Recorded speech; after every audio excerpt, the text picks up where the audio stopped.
Savez-vous vraiment ce que contient votre savon ou votre gel douche? Eh bien, Cédric Heinzitel, artisan savonnier chez Authentique Savon, peut nous le dire, lui. On va préparer le savon Le Tingeois. Mais avant ça, je vais vous faire couper, démouler, nettoyer un peu, racler on va dire les moules parce qu'on va récupérer aussi de la matière qu'on ne va pas jeter pour pouvoir refaire des savons Méli-Mélo. Bon, super, je mets un tablier, j'arrive. Comment vous êtes arrivé dans le savon? Donc j'ai vécu ici avec mes grands-parents et mon arrière-grand-mère. Et puis à l'époque, on était aussi autosuffisants.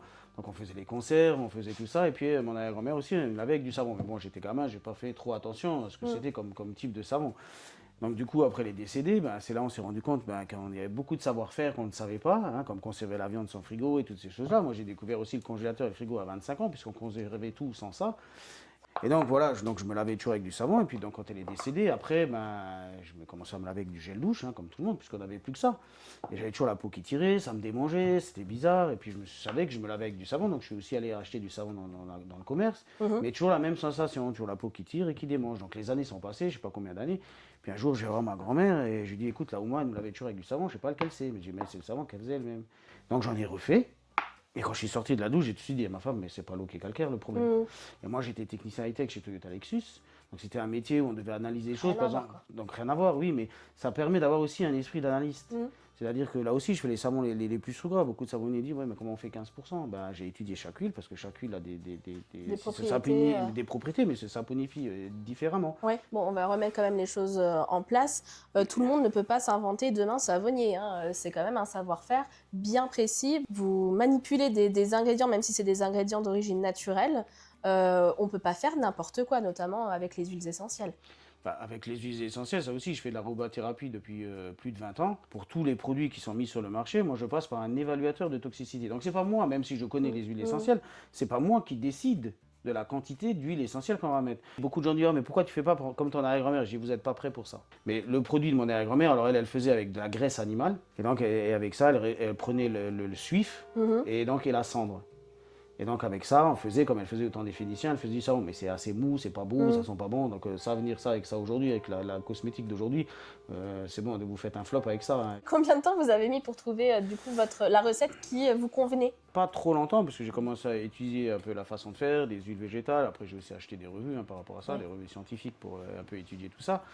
Et donc, mais le premier que j'avais fait, c'était que 100% olive. Et j'ai fait tester un petit peu, et puis personne n'était satisfait parce que et ça mousse pas assez, et en fait je me suis rendu compte que les gens voulaient de la mousse. J'ai trouvé un équilibre entre le savon qui soit lavant, mais sans agresser la peau, avec beaucoup aussi d'huile qui vont pouvoir être restituées. C'est pour ça qu'on a aussi un très gros surgras, hein, c'est un des surgras les plus importants. Mais le plus long, c'est entre le moment où on le fait, le temps de séchage, et pour pouvoir l'utiliser. Il y a au moins un mois à patienter. Oui. Donc là, maintenant, il faut justement le sortir de moulure pour l'aérer, pour qu'il puisse sécher. Là, on a déjà un produit, si on voudrait, on pourrait l'utiliser. On pourrait l'utiliser, oui. Mais voilà, il va être trop mou, il va se consommer trop rapidement, donc c'est pas vendeur, entre guillemets. Donc là, ce qu'on fait maintenant, on va les mettre sur les grilles, et on va laisser maintenant, en fonction de la température et des choses, idéalement, c'est 8 semaines. Là, vous avez une gamme de combien de produits différents, du coup? Là, je fais des savons, shampoings, des baumes. Donc des baumes hydratants, je les déclinais en deux versions, une version en pot, et une en spray et un baume au CBD pour tout ce qui est douleur. D'accord. Voilà. Et après l'autre baume, c'est un hyper hydratant. Donc ça va servir pour hydrater la peau, donc ça sert aussi comme après solaire, ça va réhydrater la peau. D'accord. Beaucoup de gens qui ont testé m'ont dit ouais, ça marche super bien aussi pour les coups de soleil. Et en matière de parfum pour la savonnerie, vous savez à peu près? Là, c'est toutes mes huiles essentielles. Donc j'ai le Bonne Humeur qui a l'orange douce, j'ai le Tingeois qui est verveine exotique lemongrass. J'ai le rose qui est bois de haut, palma rosa, géranium rosa. Le lavandin qui est du lavande et du lavandin. Le chanvrisme qui est l'huile essentielle de patchouli et de cèdre d'Atlas. L'éveil d'essence qui lui est ylang-ylang, patchouli, cannelle, girofle. Après j'ai fait les autres savons donc, au miel et au lait de chèvre qui eux aussi sont préconisés pour les enfants et les bébés. Normalement on ne va pas utiliser aussi les savons aux huiles essentielles pour les enfants de moins de 6 ans. Alors, est-ce que vous avez une nouveauté que vous souhaitez, dont vous souhaitez nous parler, ou peut-être un best-seller? Alors, je n'ai pas spécialement de nouveauté, ça on essaie déjà de faire avec ce qu'on a, puis c'est déjà pas mal comme ça. On personnalise les savons pour les mariages, les baptêmes, en fonction de ce que les personnes veulent. Sur demande. sur demande, bien sûr. Voilà. Il y a un autre savon aussi particulier qu'on réalise depuis peu, et c'est du savon au lait maternel. C'est-à-dire Parce que si les mamans ont suffisamment de lait, il faut que minimum 600 millilitres. On va prendre plusieurs pochettes, il faut chaque fois le congeler. Et une fois qu'elles ont cette quantité-là, elles me ramènent. Ça va donner à peu près une barre et 2-3 petits savons déco. Et l'avantage, c'est que l'une des matières qui va être dedans, ça va être le lait de la maman. Donc il n'y a rien de mieux pour les enfants que le lait de la maman. Parce qu'aujourd'hui, les enfants, on peut aussi les nettoyer simplement avec le lait de la maman. Mais si on veut aussi pour la maman elle-même, et même pour son bébé après par la plus, si on doit utiliser un détergent, si jamais il faut laver quelque chose, je pense que le meilleur produit, ça va être le lait de la maman, plus les huiles végétales extra vierges première pression en France. Je pense qu'aujourd'hui, on ne peut pas faire en cosmétique un produit un peu plus adapté pour les bébés. J'en peux faire deux. Là, on va faire comme ça, on le sort. Ok. Voilà ce qu'il va falloir faire. Enlever le papier. Enlever le papier délicatement, surtout sur les coins, sinon ça se déchire. Doucement, doucement, doucement. On enlève juste là sur les côtés d'abord un petit peu. Ça y est. Bon, c'est fait. Voilà. Après je le mets comme ça.